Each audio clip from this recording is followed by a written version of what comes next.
Hello, my love. Hello, hello, hello. My name is Dustina. This is Boujee Astrology, and we are going to look at all the major astrological transits for March of 2026. And oh, what a month we're going into. Oh, yes, what an interesting month we're starting out with here, guys. But before we do all that, I got a quick little announcement for everybody. I have decided to extend the BOGO special until March 15th. So, what does that mean? All you have to do is go to the website, www.thespirituallyboujee.com. You can see it right here. Go to the little triple bar, go down to astrological services, and you're going to go find BOGO readings. It still says for February, but if you actually open it up, it'll have a little note that is stating that this has been extended until March 15th. This package will only be available until March 15th. Now, this would normally be done in Gemini season. Here's my thought process. One, I can continue to raise money for the start of my nonprofit. There's more things that I'm working on behind the scenes besides the money thing. So just be aware of that. Like there's a lot of things that are kind of going on. And now that we're in Mercury retrograde, I sure as crap don't want to sign anything right now. We'll talk about that here in a second, but I'm just saying what it is. So the whole idea is I will continue to raise money. I will continue to put a couple things together. I will continue to meet with people with the idea that, again, as we go into later parts of this year, that is whenever everything can get started. I'm not starting anything during Mercury retrograde. Okay. There you go. Now, I'm going to go ahead and extend this to March 15th. Then there will be a couple weeks at minimum of a break. I likely will run a special in April, undecided as to what that would be. Then again, take a few weeks of a break and then reignite the BOGO special through Gemini season. Because originally the BOGO special as my way of celebrating my birthday is doing the BOGO. So I'm extending this for 2 more weeks. You have until March 15th. When I wake up the morning of March 16th, I'm changing the website back. So there's that. Now, I've had a couple little comments and stuff like that about like, hey, you made a change in some of your stuff. You're exactly right. I've been doing shorts. I've just started doing that here in the last week. I am playing with some different softwares in regards to how I want to start recording the podcast to see if I want to make a change in this or not. And if I make a change, I want this change to be something that is easy in its transferability to other platforms to be able to do the shorts the way that I want to. So it's a software thing. Dusty's allowed to play with software. Sometimes we can just do some creative things. If it sticks, it sticks. If it doesn't, it doesn't. But for those that had feedback like, hey, there was an issue or this looked really different, it's like, yeah, Dusty's playing with things. So just get over it until I figure out what I want to do. So there's that. Now, let's talk about this month. Let's talk about March and what we're getting into because we're starting this month in the middle of things. We're not starting new things in this month. No, we're in the middle of energy. We're in the middle of stuff that has already been going on for weeks up until this point. What are we into, Dusty? Well, I'll tell you guys, we're in eclipse season, first and foremost. We are in eclipse season, and how we start the month, one of the very first transits of the month is going to be the full moon eclipse in Virgo. And Virgo is ruled by Mercury, which takes me to part number 2. We are in a Mercury retrograde as we start this month. So again, we're in the middle of things. And in addition to that, we are still in the Saturn-Neptune conjunction.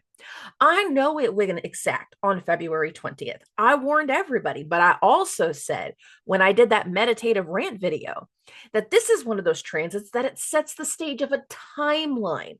Everything that was going in the buildup of it and everything that follows suit from it over the course of a 5-year spread. It just happens to be that February is like the smack dab middle part.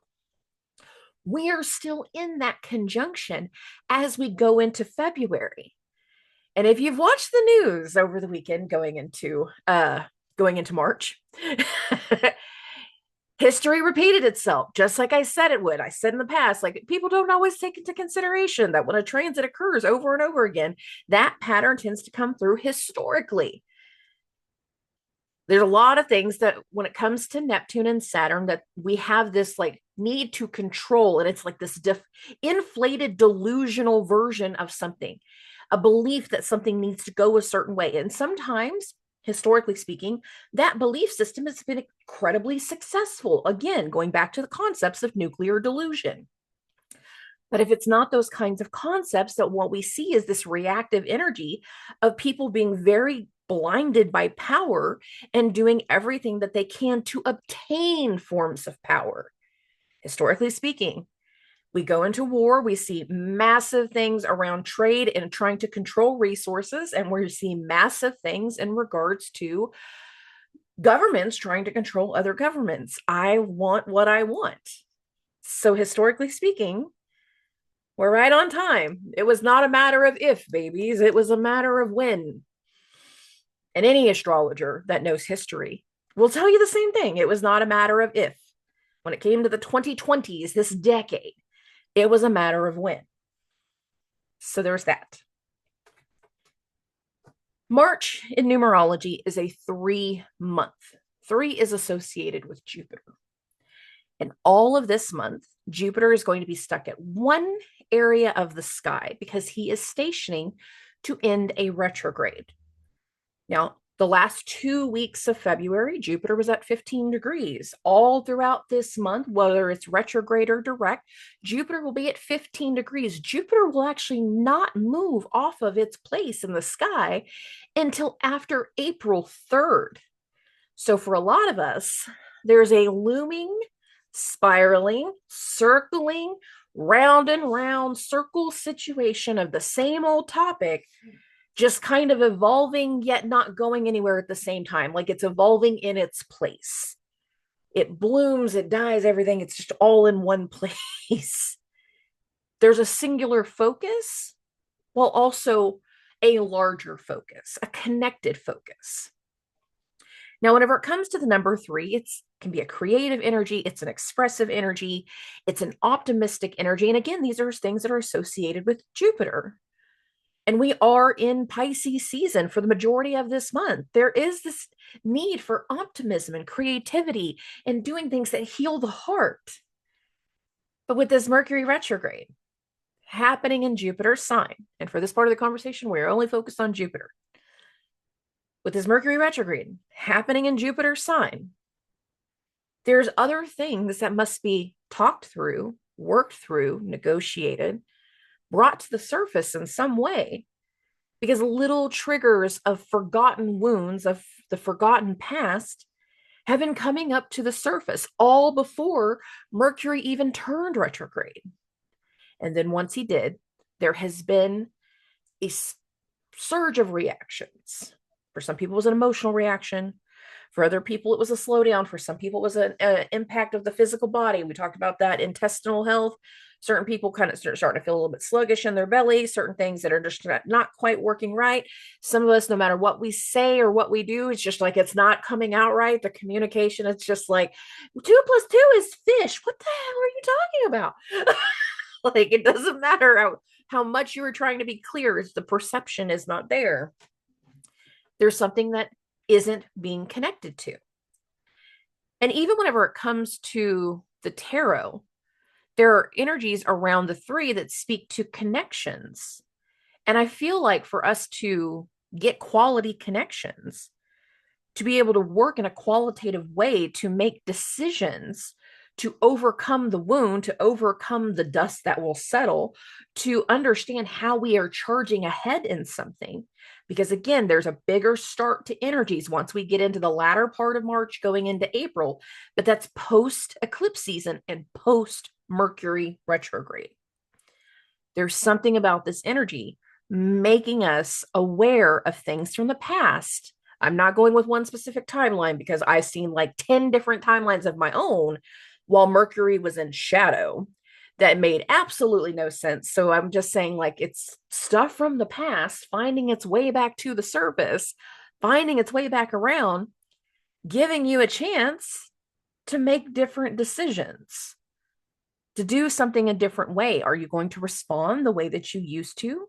Are you going to respond from your wound? Are you going to clamor for attention? Don't reject me. Don't reject me. Help, help, come back, come back. I will do anything to make you happy. What is it? No, I might give you one chance. What's the problem? No problem? Don't want to talk? Passive aggressive? Whatever? We don't have to talk. That's fine. Doesn't matter. There is a cleaning out in this vibration. For some of us, it could be just clearing out the baggage, the emotional baggage that's deep within. You didn't even realize these parts of your life was still hurting you. You didn't even realize that this was still a problem, that you were still going to respond this way. You didn't realize that this was still a thing. And I don't know where that came from. Haven't thought about that in a long time. Haven't talked about this in a long time. Haven't been mad about this in a long time. But there's something that we need to work through. And once we work through the issue, once we work through the frustration, once we work through whatever we need to work through, then it's going to align us into making a different series of connections going into the latter part of this month and a lot more into April. Because there's a bigger start of things in April. There's bigger energies in April. But we have to get there. And again, there's something about healing some things that we didn't realize were still a problem. And it's taken this test, so to speak, to make us aware that, hey, this still hurts a little bit. This is still down here. We still got some baggage.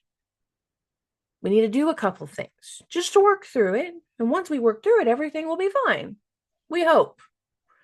We hope that people will make different decisions. Some will not. Some will make the same decisions and they will follow the same pattern of only wanting to respond from their wound, only believing someone is going to hurt them. And whatever follows for them is theirs to deal with. It's theirs on the unfolding. It's their decisions that led them to whatever direction they go. And that applies to everybody. That's positive and negative. It is how we handle our decisions, how we move forward in our healing process that makes us aware if we are making the right decisions or not, if we're going in the right direction or not.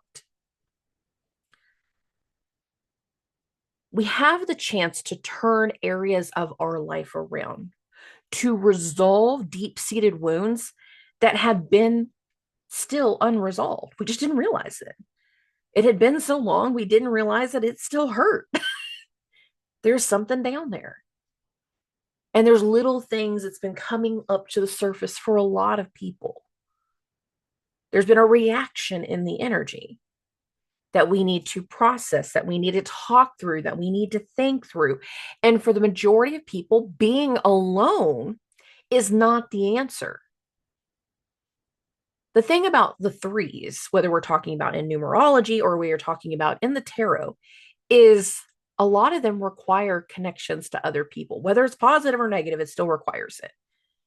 The Three of Wands is about being in the right place at the right time while everything around you is moving around.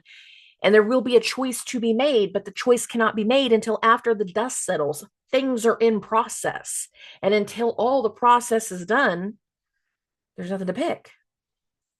We'll be picking too soon, with too limited information. We have to wait.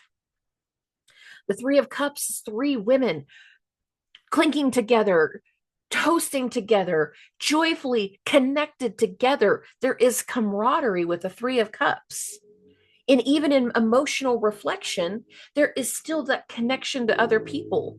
Sometimes we need our Gemini cricket friend to check us. Sometimes we just need them to make inappropriate jokes. That would be mine. In the Three of Swords, there's pain and there's heartbreak. But most of the time, whenever we're talking about this level of pain and heartbreak and the potential of a betrayal, very rarely are we talking about betraying ourselves. Now we can, but whenever those cards come out, that's not normally the way it's initially read. It's read in another way. And the betrayal can be three's a party, three's a crowd. Oh, the Three of Coins is also about teamwork. It's also about connection and alignment and being productive together and learning together. It's a very workhorse kind of card. And it makes us recognize when things are in good flow, benefits come, bountifulness comes. Our cup can run over, our pockets can run full, but it requires a certain amount of work. And a lot of times that work is in connection to others. Now, there will be times this month where the reflection is all self-reflection and you are going to want to isolate. You're going to want to cut people off. And I don't fully think that's the answer this time. For some of us, we need to have the conversations. We need to have the closure. We need to say one thing at least and get it off of our chest. For others, we need to be clear with our boundaries. I'm not saying you have to let everybody back in. There's a reason some people are blocked. But sometimes we have to be clear with those boundaries all over again. You can't talk to me this way. You can't do this. This is not how we will allow things to happen. This is not what we allow in our household. This is not what we'll allow our kids to do.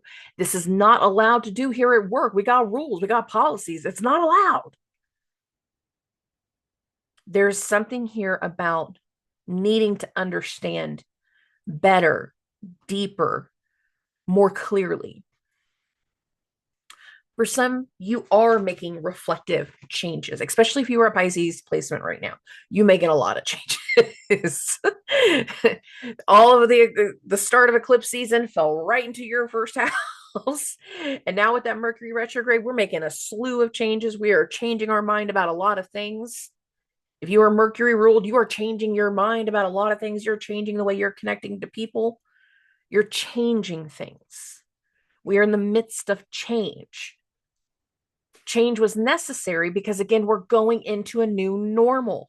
All of 2026 is stepping into a new normal. We got the first little glimpses and glimmers, revelations, things coming to light over the course of January and February. For some people, it was good. For other people, it was pivotal disruption. And now we need to work through some of that.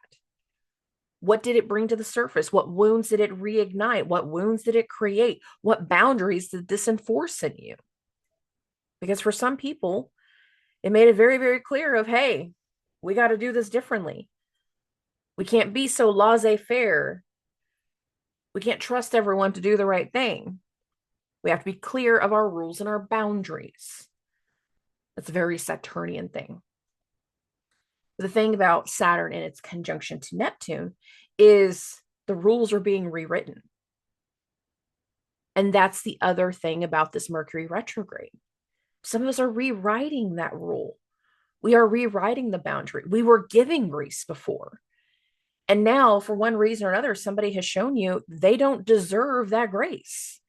That's not what needs to happen.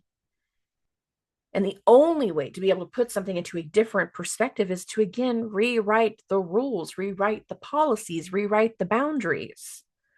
No, Grandpa, you can't drive yourself to church. No, you can't do that no more. Somebody else is going to drive you to church. Somebody else is going to drive you to the store. Somebody else is going to take you to your doctor's appointments. You can't do that no more. I always pick on Grandpa.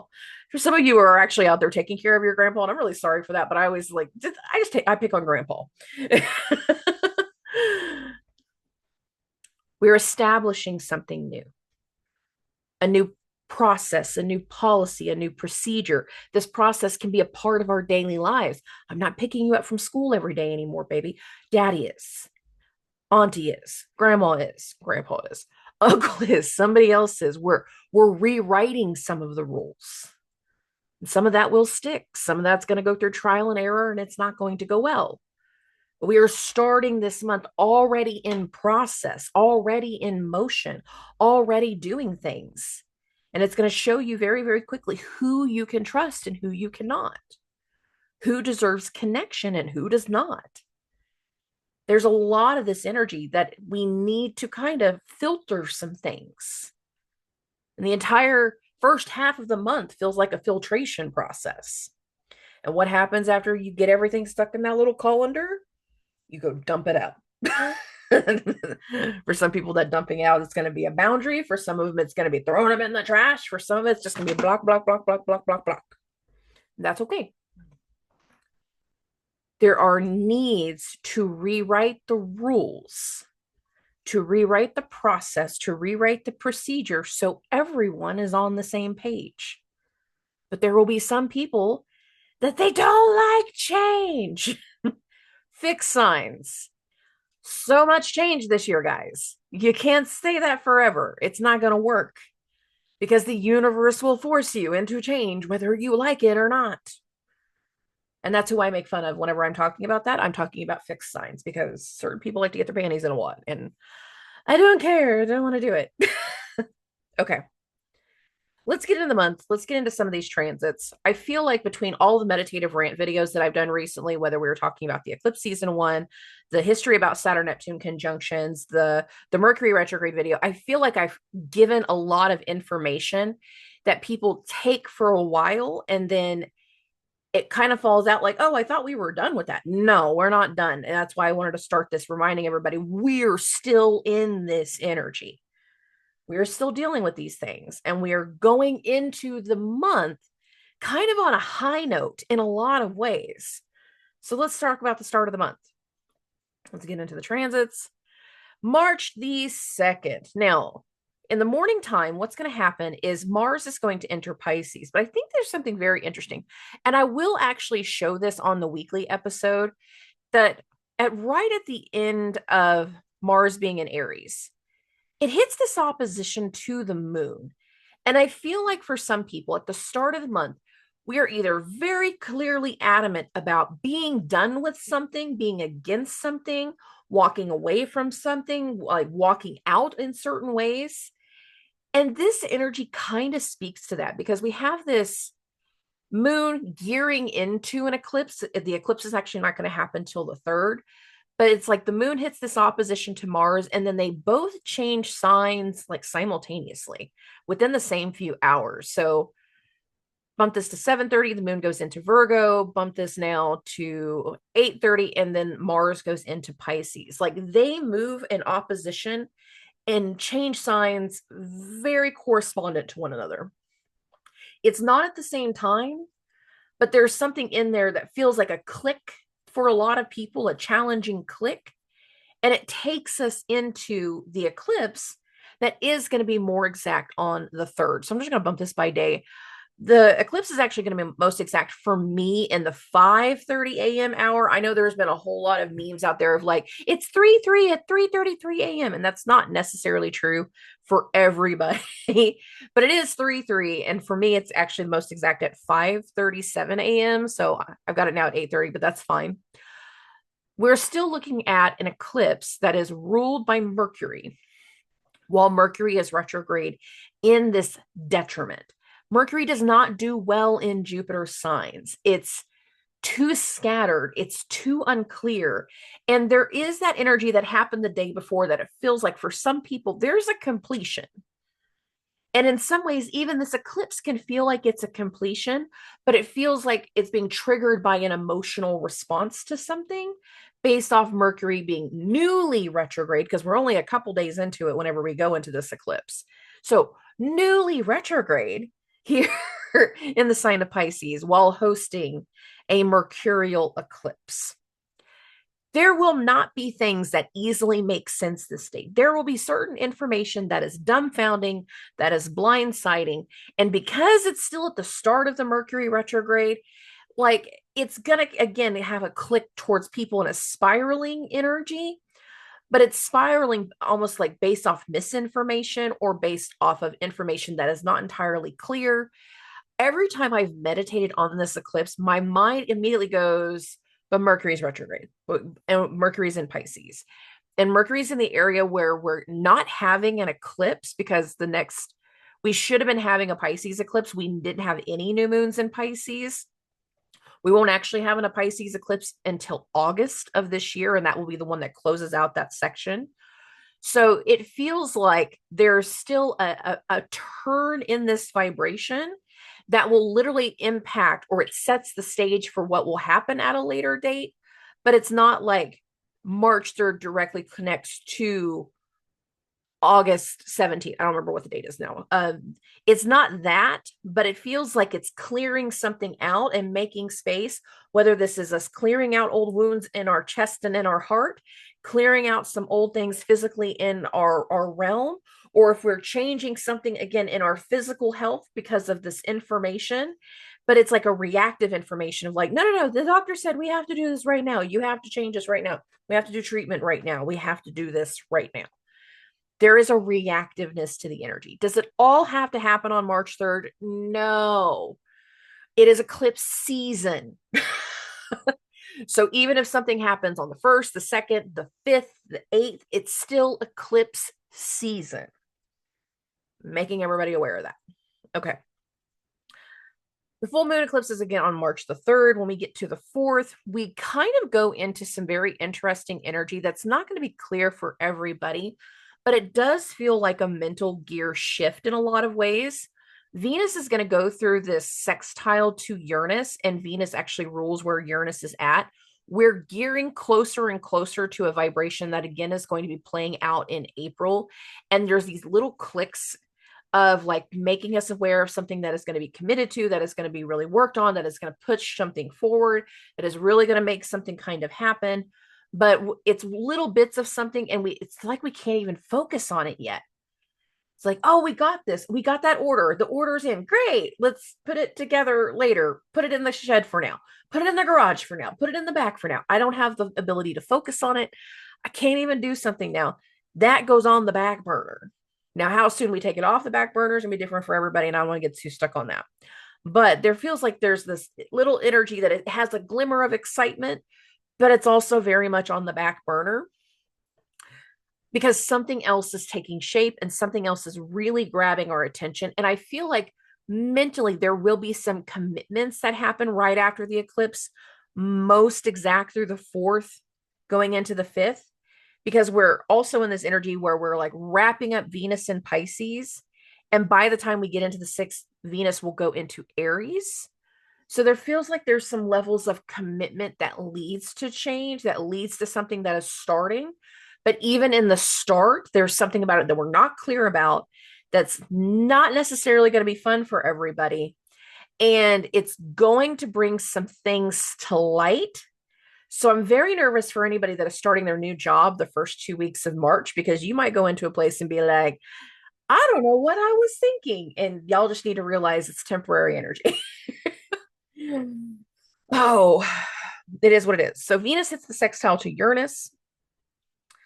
Over the course of the 4th going into the 5th, the sun will come into a trine with Jupiter. Now, this is actually said to be a lucky day, but this is going to be like hidden luck in some way. If there is luck, it's a hidden luck, or it's one that's not completely clear. It might even come through in a negative fashion, but it's like afterwards, it's like, oh, well, it sucked, but it led me to this. Like that moment sucked, but it led me to something else. It connected me to something else. It's provided to something else. So don't be surprised if we have these like little things of not going to plan as, again, we go through these first few days of March. It won't stay like this forever. And I will say, I am very excited for the 6th whenever Venus goes into Aries. So that's that right here. When Venus goes into Aries, this is Athena. This is Freya. This is Diana.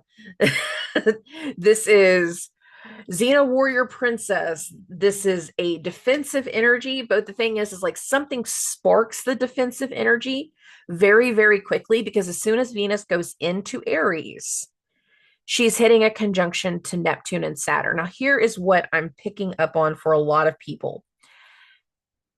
There's something about that first week of March that I don't feel like people are going to be initially reactive to. They're not going to want to react to it. A lot of people, especially if you are that passive type of person, and there really isn't anything wrong with being passive. If you do not like conflict, that's fine. Some of us have no problem verbally snatching somebody up. I'm saying verbally. Some of us have no problem with putting someone in their place and not having to say a cuss word. We're pretty good at it.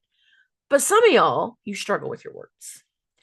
And I feel like the first week of the month, there will be a lot of people that struggle with their words. There'll be a lot of people that struggle with a part of the vibration, that they're not going to want to do things because we're so adamant that we want things to just feel good. But then Venus goes into Aries, and the goddess of love is playing with Mars's knives. And what does she do as soon as she goes in there? She deals with the whirlwind foggy effect of Neptune. So we got the Tasmanian devil with no devil, and the conjunction to good old daddy Saturn, who doesn't do well in Aries. And Venus does not do well in Aries. So there can be these things that like trigger a reaction, and they trigger like a defensive vibration. Defensive is the best word that I have, but it's an unclear defensiveness, or there's some part of it that we realize later wasn't exactly true. It's like we reacted out of misinformation. A lot of people are going to be in this vibration of misinformation, but there are reasons why I'm saying so quickly, like this is a big part of it. There's things that are just not clear. We're going back into this now. Venus goes into Aries, and as soon as she goes into Aries, she's going to start her conjunction to Neptune. But what also happens simultaneously, literally in the same hour, I'm going to bump this to the 7th, but then I'm going to back it up a couple hours to about 5:30. Okay. Venus hits her conjunction to Neptune real early in the morning. And again, this is that foggy effect. This is stuff that is not clear. It can be lies, fraud, deception. It can be the effects. Remember, we've talked about physical effects of Neptune coming through of something that's very, very hazy. If you have people that are blood sugar oriented, we might have like major spikes that make absolutely no sense at all, or blood pressure level things. I wouldn't normally say blood pressure, but we're going into the Aries and Mars rule stuff, and Mars rules the blood. But it's also correspondent to a Mercury cazimi. The Mercury cazimi is exact at 5 a.m. Venus conjunct Neptune is exact at 5:30 a.m. This is going to be one of two things: something coming to light in the Mercury cazimi, coming into focus, getting revealed that people did not know was coming. It was disruptive. Or we've been focused on something for a while, and then this level of clarity finally comes through like a light bulb of like, well, I didn't even know that that was the problem. I didn't know that that's what you got told. I didn't know that this was the thing. I didn't know what I didn't know. And even then, we still have to like work through parts of our emotions that weren't clear before, because it's like, well, all of these situations, all of this moment was built off this one thing. It's step by step by step. And you're telling me all of it was wrong. All of it was a lie. All of it, yeah. There's going to be elements of misinformation, mistrust, misleading, lies, fraud, deception when it comes to areas of this vibration. People are going to get caught lying. They are. And whenever I look at this day, like the more I look at it, the deeper I see it. Because like this is specific to March 7th. And obviously I will do this on the weekly report too. But the moon is in Scorpio. It's in Mars's sign. Those hidden details. Entering a square to Pluto. It is in a trine to Mars at this moment, while we have the Venus-Neptune conjunction, which is still conjunct Saturn, during a Mercury cazimi. The clarity, air quotations on clarity, because it's a Mercury cazimi. Mercury's going into the heart of the sun. The clarity is going to be quite profound for some people, especially if they're getting caught based off of dishonest behavior. This is a hellacious energy for people to get caught. But the other side of this is people can become super indulgent because their emotions have been so negative, and they might like drown themselves. I'm trying to say this in the ways that make the YouTube gods and Spotify gods very happy. They're drowning themselves in things that block their senses. So whether that's a drinky drink, a smoky smoke, or anything else along these lines.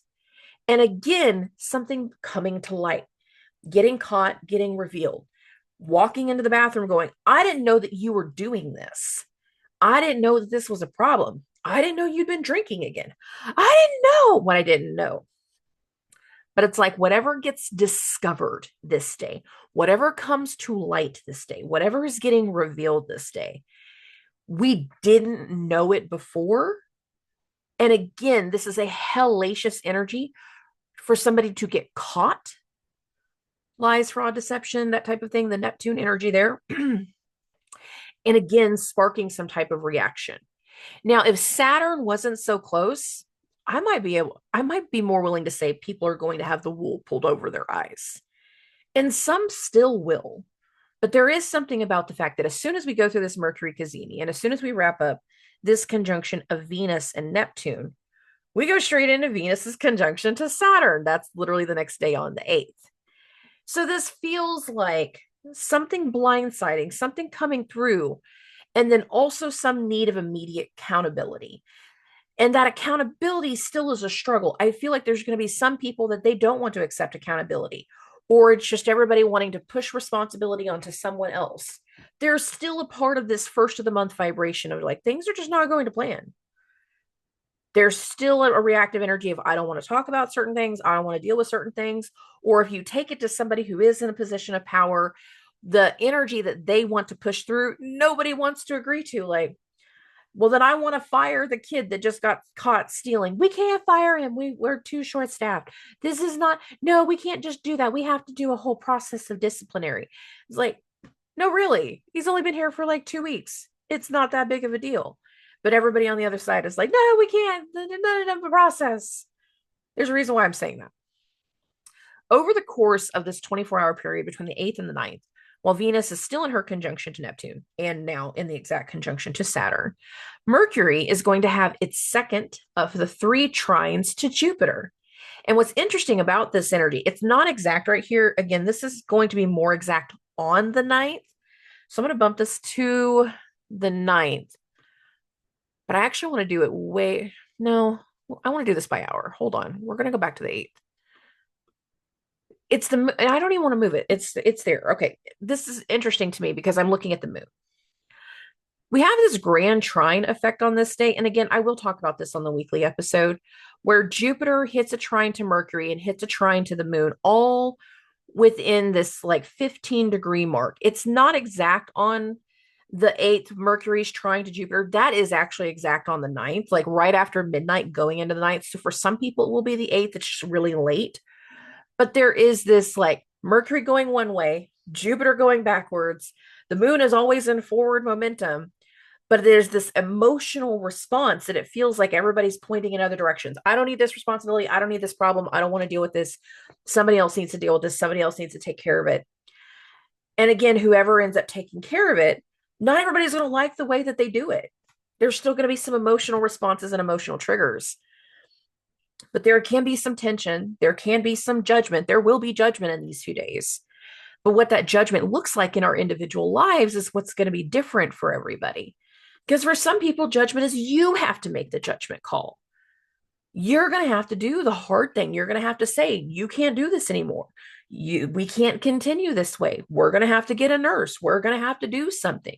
Because sometimes with Saturn, it is an elders thing. That's why I'm saying a nurse. We're going to have to go to the doctor. We're going to have to do these treatments. We're going to have to do this thing. Sometimes Saturn is just going to have to be the adultier adult in the situation. Sometimes it's really going to have to do with a boss, a CEO, or somebody in some level of a position of power. And again, what they say they're going to do to support or take care of, do something, other people will be like, this is a terrible freaking idea. Because it probably is. It's a different conversation. But what I do think is interesting about this is that whatever is initially a terrible idea will not remain this way forever. Now, why am I saying that? Okay. Here's Venus's conjunction to Saturn. We have this interesting effect where the moon comes in and kind of activates this grand trine. The actual trine between Mercury and Jupiter goes more exact on the 9th. And it happens like right after midnight. That's why I'm bumping this by hour. There we go. Here's Mercury, 15 degrees, 15 degrees, 5 minutes. Here's Jupiter, 15:05. But what we're noticing about Jupiter, or what we need to notice about Jupiter, is Jupiter is stationing. Jupiter is stationing. And something about whatever happens in these conversations, whatever kind of judgment is coming through, whatever is getting said that other people don't want to agree to, it triggers almost like a stalled energy in some people. It's like as soon as you tell someone, no, you can't stay here, you can't do this. But then after they're out of your space, you're like, I don't know how to do this without this person here. Crap, I don't know what to do. And there's something that instigates a stall that we don't know how to immediately react to, but it also is a trigger of trying to work through an insecurity, but it's a necessary insecurity to work through. And now I'm going to bump this to the 10th. Over the course of the 10th, we got 2 things that are going to happen simultaneously. One we're really close to on the screen, and that is Pluto, 4 degrees, 46 minutes, is going to hit a sextile to Venus. Anytime Pluto and Venus has something involved, there could be things that have to do with assault. There can have to be things that have to do with fighting, tension, frustration. All of this month, we're building to a sextile between Pluto and Saturn. That's actually going to go more exact at the end of the month. But there is still something that speaks to tension, frustrating, letting go of the past, dealing with triggers, dealing with wounds, dealing with insecurities. And certain people are going to trigger insecurity. But whatever trigger of insecurity comes through between the 8th, the 9th, and the 10th, also a part of a shock or a turnaround in people's confidence rebuilding for some and others in their actual healing process. Because over the course of the day, Jupiter is going to end its retrograde. Now, this is actually going to happen real late in the evening time. So I'm just bump this to 10:30 p.m. There you go. Jupiter is now direct. Between 9:30 and 10:30 in the evening, Jupiter ends its retrograde. But Jupiter is still hosting the sun. It is still eclipse season. Jupiter is hosting that Mercury being retrograde and is now hosting Mars and that reactive energy of Mars. Whatever judgments, whatever cutoffs, whatever gets revealed, whatever is being brought to the surface that we didn't know from the past was going to be down there. It's necessary to come out, because what I said during the Meditative Rant video about the Mercury retrograde, the things that need to come out are usually going to be the things that we forgot about. We didn't realize that they were still down there. We didn't realize this was still an issue. We didn't realize we were still hurting. We didn't realize. But something is going to force us to realize some things. And it's going to force us to make a shift in levels of accountability.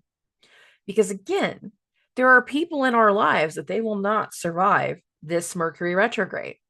We will cut them out. They will cut us out. Like some of us, we're getting cut off. There will be breaks because with this new timeline that we are in, we're starting to recognize our frequencies are different than some of the other people that we thought we were vibrating with. Our frequency is changing. Their frequency is changing. People come into our life for a reason or a season. I am telling y'all, the universe is either going to show you a reason for you not to continue, or it's going to show you this season is over. Human effect is different for everybody. But there's some things we've been ignoring. There's some red flags that we confused for a carnival. And this Mercury retrograde is going to show us some of those things. So be aware of that. Okay. Jupiter has now ended its retrograde. Now, again, Jupiter is going to remain at 15 degrees of the sky until we get into April. So we're still in a vibration that speaks to we're dealing with something. But this is the first element that speaks to turnaround. When it comes to this month, this is the first element that speaks to turnaround, of letting something go, of releasing something, of not allowing something to continue in some way. Jupiter is now direct.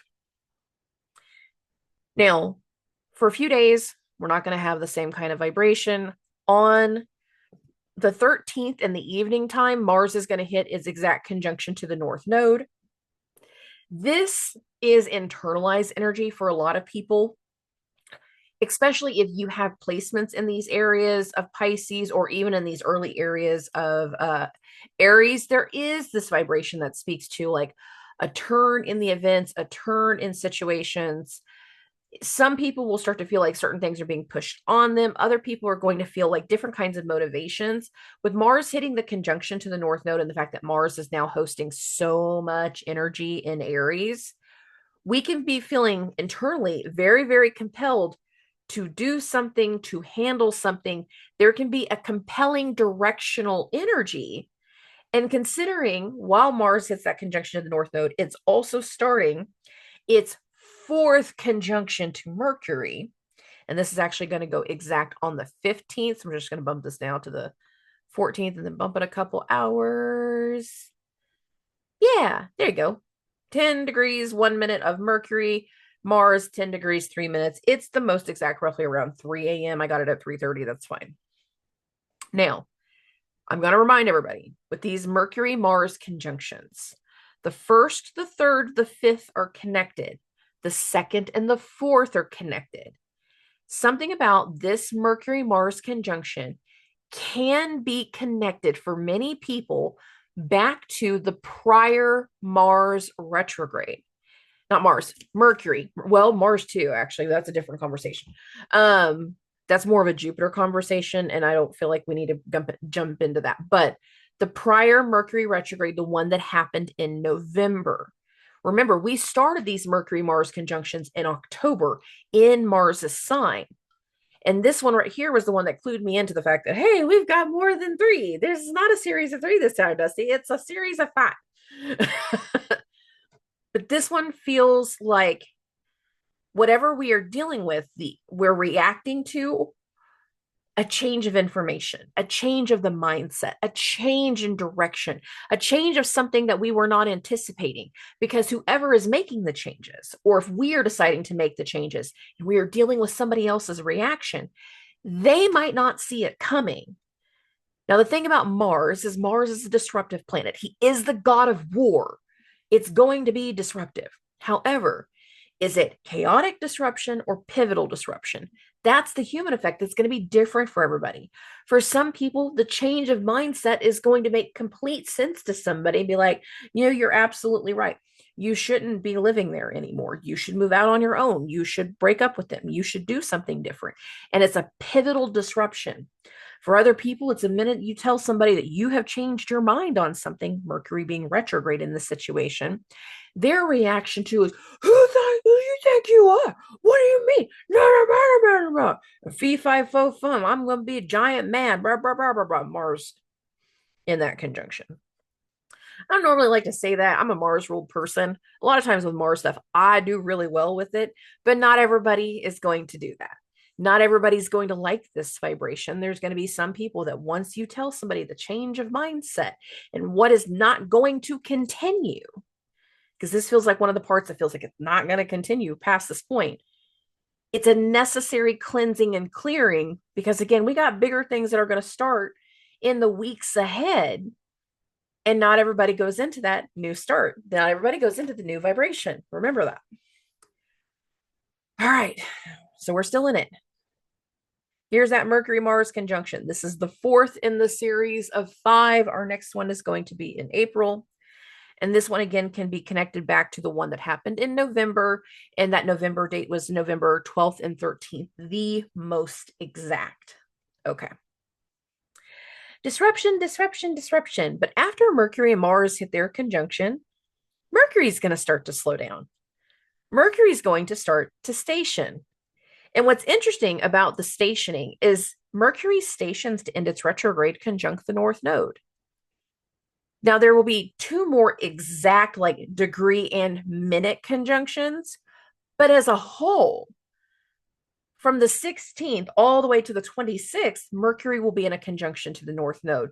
And our mind is going to become very target locked on something after this disruptive energy.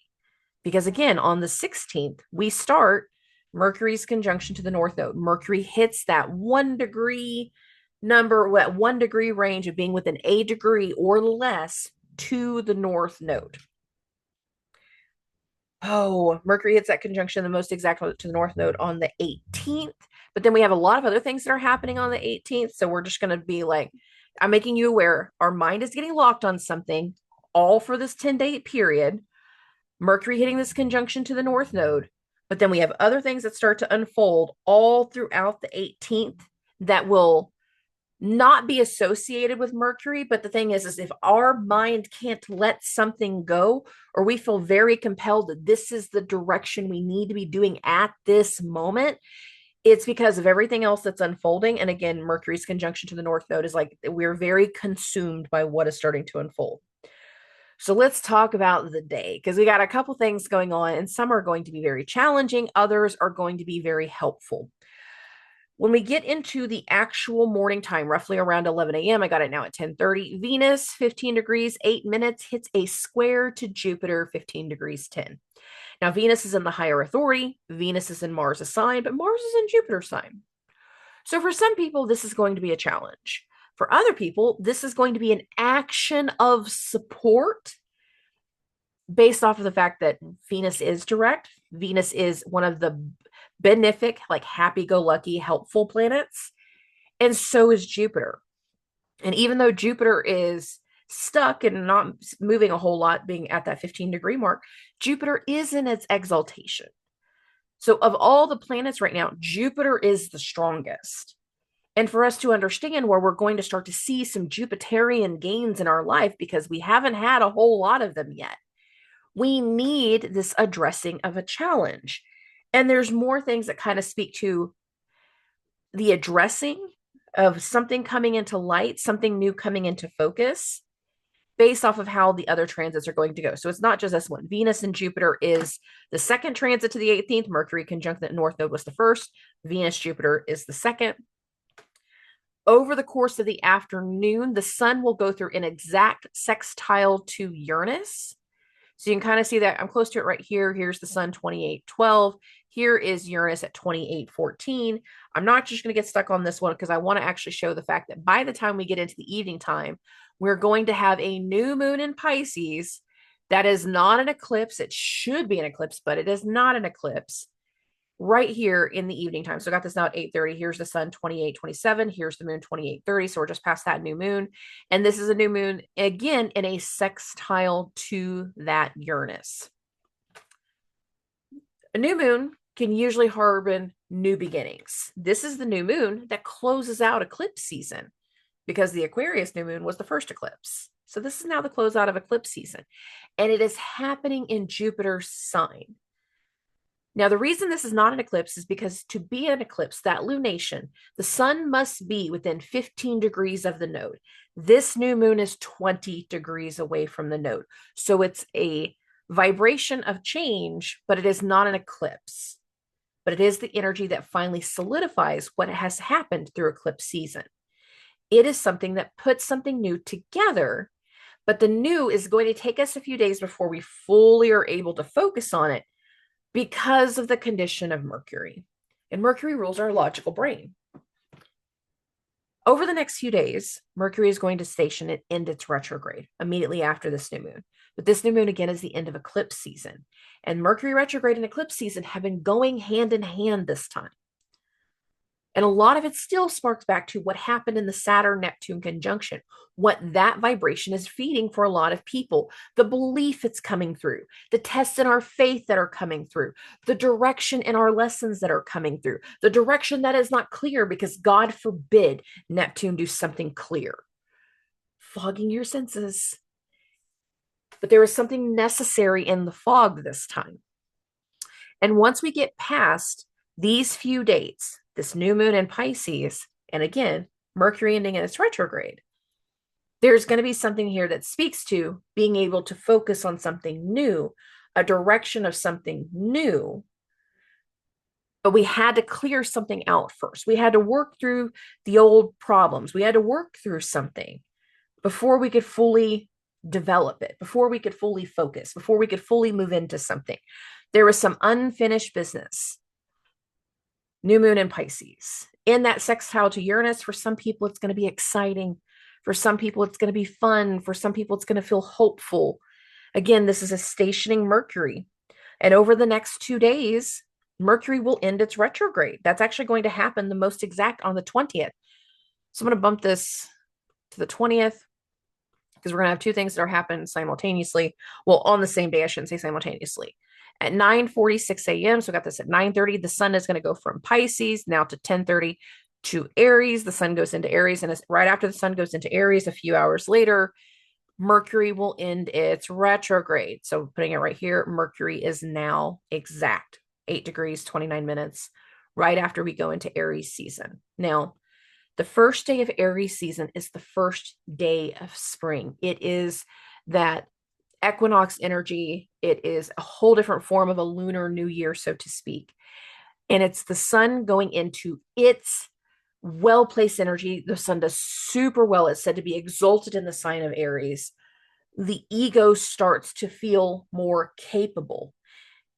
And once we get into the capable part of the vibration, again, after the new moon in Pisces and after Mercury turns direct, we slowly start to get into something more focused in the new direction.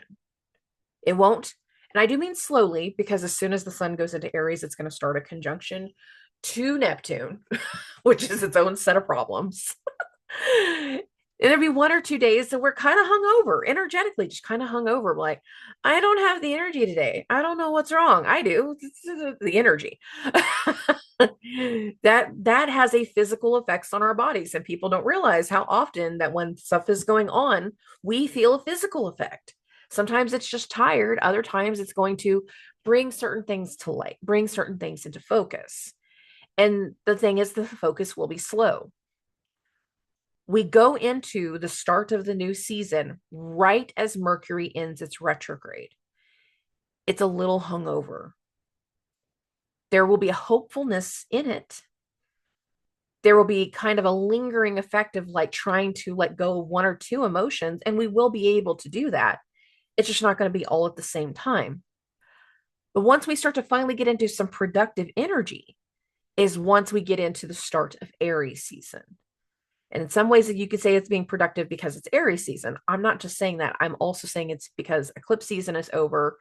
The test of the Mercury retrograde is over. And the sun is in Aries. And it's got a lot more vibration of wanting to do some things.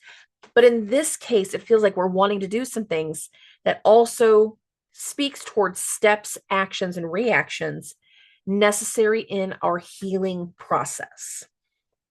So let's keep this going. Again, the sun is now in Aries. Mercury is now direct. Yeah. Okay. We're doing so much better. Now on the 21st, I'm going to go ahead and bump this by day.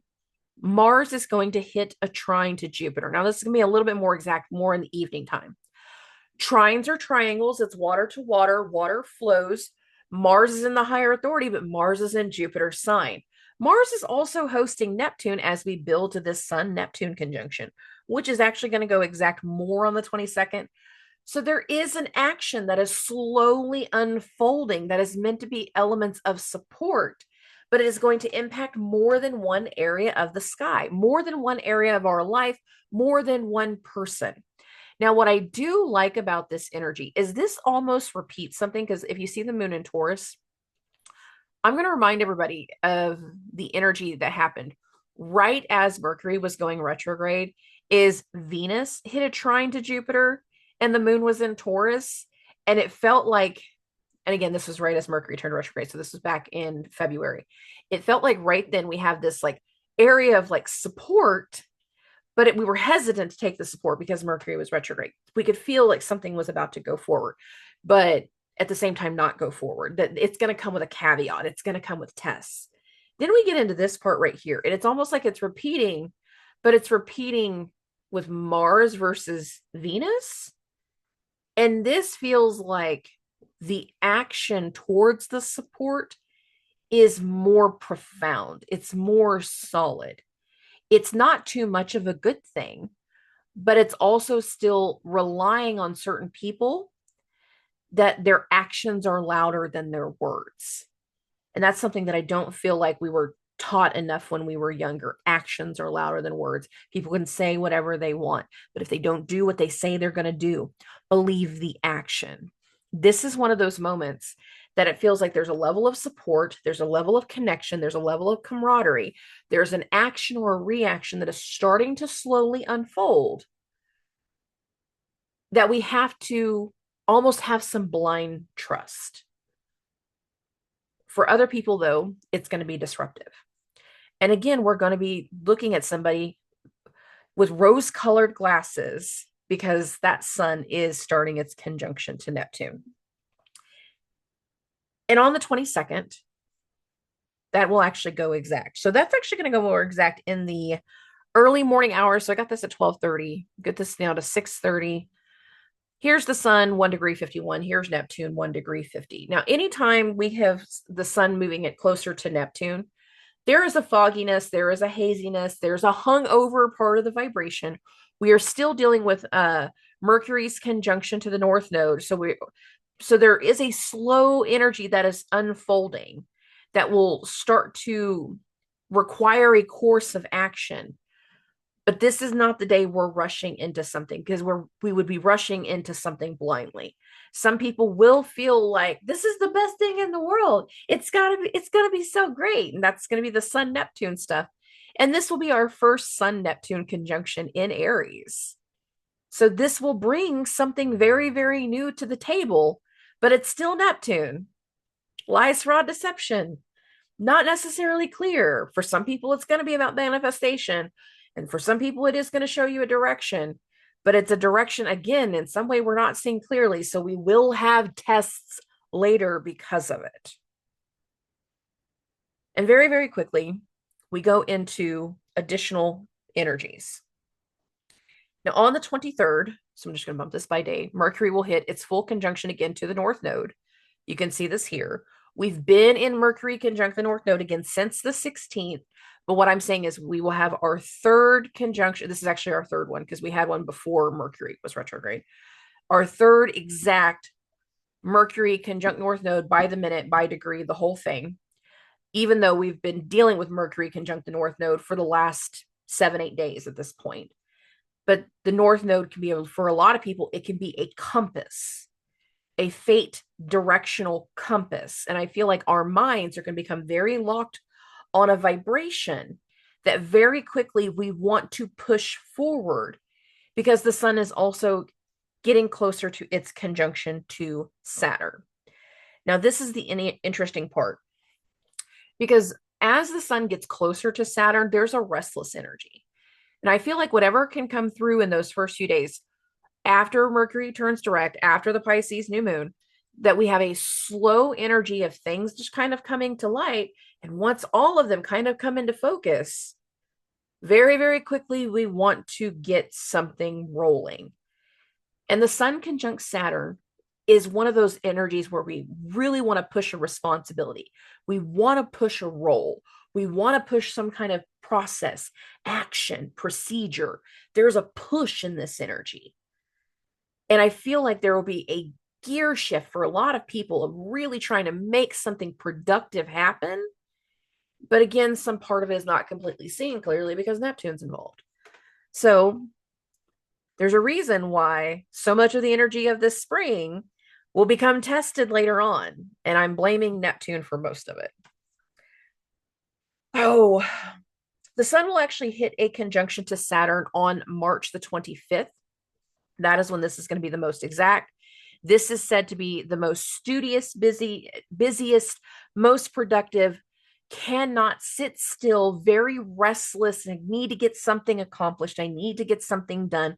I need to get something taken care of. Or I have a big focus on the elder because it's Saturn. But it's like a new focus because something has just come through with the sun hitting its conjunction to Saturn.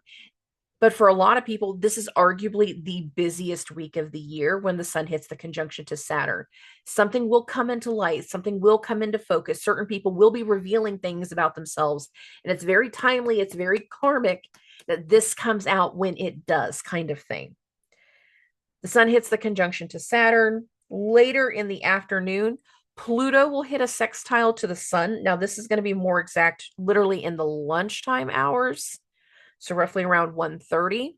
Some people are not going to like what is coming to light, and that's the Pluto element. Over the course of the whole last half of the month, Pluto and Saturn are going into a sextile. And I'll do more energy. I'll spend more time on this whenever it comes to later in the month with this 4 or 5 degree area whenever it comes to this area of the sky, because there's certain things that are starting to come into focus, that are starting to get ordered and issued and rattled out by certain people, that are starting to go into effect, that is starting to light some people up, that are going to have a bigger effect going into later this year, most specifically like the summertime. So we're meant to go into new things by the time we get to the latter part of March. But these new things have a ripple effect and a long-term vibration that follow them. But again, we're trying to be responsible. Now, there's going to be some people that they don't like it. Pluto's sextile to the moon. In the mundane sense, it can be plumbing stuff. It can be stuff going on behind the walls, below the surface, below the scenes, behind the scenes, below the house, in areas like cavities of the wall kind of thing, stuff that we wouldn't see directly. Whenever it comes to other elements of Pluto, this can be a power dynamic, a trigger of an insecurity or a power struggle. You can see somebody that they just got promoted with the Sun Saturn. They're taking a new responsibility. They're taking on this new form of productivity, and it triggers an insecurity in someone else because they got passed over or they don't agree that this was the right fit. Pluto's energy there can just trigger some level of insecurity in some ways. It doesn't have to be insecurity in every single person, but you could see one person getting promoted and another person being salty, all in the same breath, based off of how some of these transits are going to unfold throughout the day.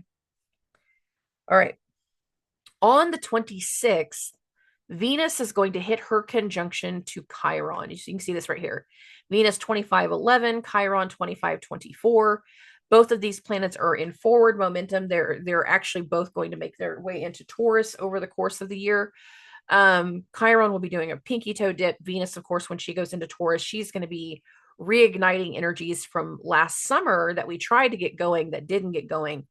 And now there's something about this vibration that speaks to talking about what we tried to do before, what we thought was going to work, but for one reason or another, it didn't work. And we have to find a solution.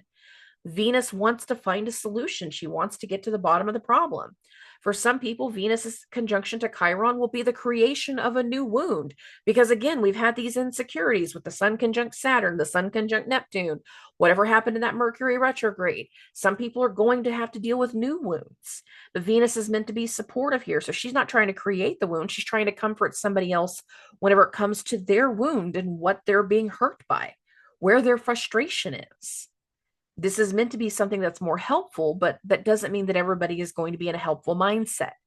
There are some people that once their feelings are hurt, they go into a victim mentality mode. And if that's the energy that people are going to be in, this might be a heavier part of it, of talking about something that has recently hurt you and at least getting a little bit of support in the moment based off Venus going, it's okay. We can do something else. We can try something else. We can look in this other direction. We can do something different. And it's meant to be somewhat supportive. For some people, again, it will be an awareness of a wound that is there. And it can play out anytime throughout the day. It's the most exact in the evening time, roughly around 5:30, but I didn't feel the need to move this by hour. But for other people, there's going to be the element around wounds and insecurities that are just bubbling to the surface because, again, Pluto and Saturn. They're building to their sextile. And all through the second half of the month, this has been building. It's actually going to go exact on the 28th. So anytime throughout the day, this is going to have elements of being exact. Pluto hits the sextile to Saturn, the most exact between 2:30 and 9 p.m. They actually do this in a couple different areas, but here we are at 3:30. Here's Pluto, 5 degrees, 9 minutes. Here is Saturn, 5 degrees, 9 minutes. Pluto is in Aquarius. It is the sign of the people. It is the sign of masses. This is going to be something that impacts the entire collective. I'm not going to sugarcoat this at all. For some people, you're going to see a power dynamic shift in your family or is in the household. But for other people, this is going to be a very infuriating, frustrating energy that kind of gets triggered through. And this is going to be something that's impacting the entire collective because Pluto being in this sign of Aquarius that has to do with people and the masses, Saturn being in its detriment in Aries right here, not necessarily doing well, making very reactive calls that not everybody is going to agree with.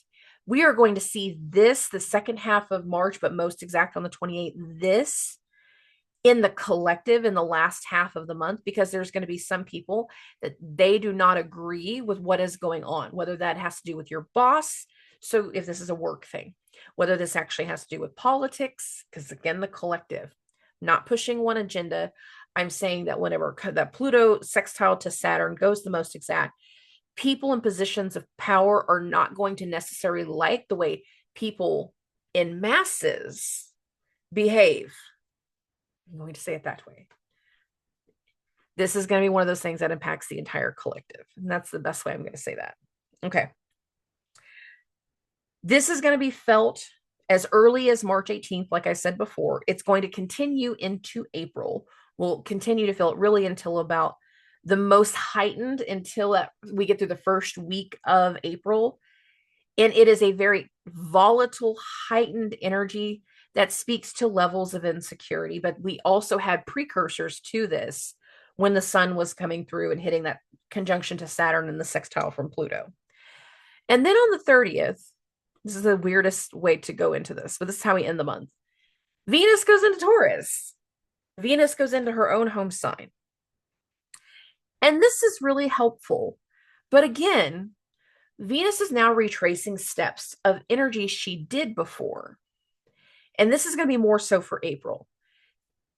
In the glimpse of last summer, once Venus goes into Taurus, the glimpses of last summer, the things that happened the most exact between June and July, when we were really deep in our pinky toes of like that toe dip into new waters, getting glimpses of the new vibration. But again, not necessarily knowing what's going to stick and what's not. Once Venus goes into Taurus, she's retracing steps from a year ago, and she's literally going to repeat a transit from last summer, most specifically the July 4th weekend, of something that we were trying to do before, we wanted to do before, we thought was going to happen before, but for one reason or another, it didn't go to plan. And now we're going to be pushing something forward again in a more concrete, not so figurative, not so testing the waters kinds of energy once Venus goes into Taurus. And that's how we're ending the month. But that's also how we're going to start April. The last little bit of March, the last 10, 11 days, we have an energy that shows us potential. We have an energy that's going to push some new into focus, new connections, new vibes, new people, a lot of new. But the precursor to that requires purge. It requires a test. It requires getting through some unfinished business. It requires dealing with things that we didn't remember were still a problem. It requires working through a series of emotional changes through that Mercury retrograde. And when we end the month, Mercury is still in Pisces. It didn't leave. It's just direct now. And he's going to stay there until we get deeper into April. And there's parts of this vibration that speaks to, once we understand the unfinished business of before, the things that we had forgotten, bringing things up to the surface that we didn't know were a problem, that after we overcome it, after we finish the lessons, after we finish whatever is tied to that, it opens a gateway to go, okay, great. That was the code. That was the code to open this door. That was the code to do this other thing. And this other thing is a massive difference in a power dynamic, because for the collective, we're also going through that sextile between Pluto and Saturn. And this 4-5 degree mark of Aries, Aquarius, Gemini, and Leo are going to get highlighted multiple times over the next year. There's the start of something at the end of the month, a start of a power dynamic, a start of an awakening, a start of a push period, a start of challenges, a start of a lot of new change. But we needed emotional triggers before we would commit to that. For some of us, we didn't need the emotional trigger. We're ready to commit now. Other people needed the emotional trigger because we're waiting on other people to catch up with us. There's something I tell people in their individual sessions. I don't know that I've actually said this on the podcast before. Maybe I have. Energy work is the mentality of traffic, but it's the reverse mentality. In traffic, we go until we see the red light and then we wait for the green light. But when you're an energy worker, you're the first one out the gate of the green light. And when we hit the next red light, we know we are stopped because the universe is telling us to stop. Red light, that there's that part. But the only way the light turns green again is based off a sensor. And the universe saying, enough cars have caught up to move forward again, to turn the light green again. Some of us are already at the red light going, Okay, traffic. I needed like 5 more cars in my lane to trigger that light. It's more than 5. It's 50,000. Like, it's a lot. But we're waiting on other people to catch up, to trigger the sensor and tell us, hey, there's a green light now. You can go. You can go. Maybe, possibly, you will be able to go. But it's going to be more at the end of the month. We're going to be lingering and spinning on a series of one situation after another through the first part of the month. We're in the middle of vibrations in that first part of the month that are not going to settle quickly. And once they do settle, we're still going to be in a hungover aftermath energy of connecting to some new things that we are not seeing clearly. Because again, Mercury will be newly direct. And Neptune is involved whenever it comes to a lot of that vibration around Saturn. And in some ways, there is a dissolution of things. Things are meant to fall apart, but it's dissolving and it's going away and it's changing because we need to rewrite the rules. But how fast the dissolution is different for everybody. And once, if you see someone that is rewriting their personal rules, their personal boundaries, but somebody else is not going to get along with it, somebody else doesn't want to respect that, somebody else doesn't like being told no, there's going to be a reaction. And their reaction can justify whether they make it out of the Mercury retrograde or not, because some people will not continue. We will cut them out of our lives. We got glimpses of this in February, glimmers of this, little triggers of the old coming back to the surface, going, hey, are you going to make the same decision? You going to follow the same pattern? Are you going to do the same kind of emotional response, or are you going to change it? The universe is giving us a chance to show we can make different decisions. And the reward is what comes afterwards. The result might not be a reward. It might just be a result. It might just be an outcome. And that outcome, again, is going to come with tests. It's going to come with frustrations. It's going to come with baggage. Don't take extra baggage. That's what this Mercury retrograde is telling us. That's what most of March is telling us. Revise, reshape, redo, repurpose. If you are struggling to focus on something, that is the universe telling you not to focus on it. This is not what you need to do right now. You need to be dealing with that other thing. Don't distract yourself. And sometimes that's the only thing that you're trying to do, is you're just trying to distract yourself. And the universe is saying, no, go look in the mirror, go do the tests, go finish the business, go close out this situation. I don't want to keep doing this with you. Make a different decision. Making the different decisions, seeing parts of our life from a different lens, allowing a different turn in behavior, rewriting the rules for ourselves, redrawing the boundaries that we're more comfortable with moving forward is necessary to prepare us for the stuff that we can't see coming yet. I'm just telling you it's coming.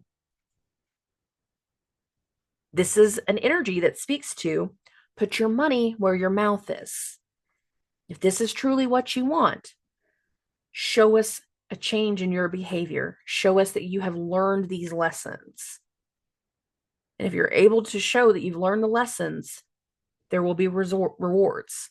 For other people, you will be stuck in a result that doesn't feel good. It feels challenging. Some people are going to love the challenges that come. They're ready for them.